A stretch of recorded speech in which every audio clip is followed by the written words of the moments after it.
Keeping your Precision Brewer clean will ensure your machine produces quality coffee every time. Here's a quick overview on how to clean the outer housing, carafe, coffee basket, mesh basket filter, and the shower head. Remember, always turn the coffee machine off and remove the plug from the power outlet before cleaning. When it comes to cleaning the outer housing and the LCD screen, you can do this with a soft, clean, damp cloth. Apply the cleaner to the cloth and not the LCD surface. Then polish with a soft, dry cloth. Avoid dry paper towels or abrasive cloths and cleaners as they may scratch the surface. To keep your carafe in shape, avoid leaving brewed coffee standing overnight as it can stain the carafe. For a light clean, simply rinse the carafe and lid under warm running water.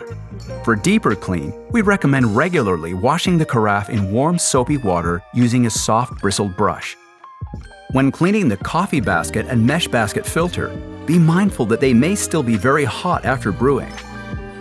Ideally, allow them to cool before removing. Discard any ground coffee and filter paper. Rinse the coffee basket and mesh basket filter under cold running water and inspect the fine holes of the mesh basket filter to ensure they're clear. For a deeper clean, use warm soapy water and a soft bristled brush. And finally, for intermittent cleaning of the shower head, simply wipe down the shower head area. But if a more thorough clean is required, the shower head can be removed by unlocking the shower head ring. To do so, rotate the ring counterclockwise, then remove the shower head. Once clean, reinstall the shower head. That's it. Now you can go back to brewing the perfect cup in your Precision Brewer.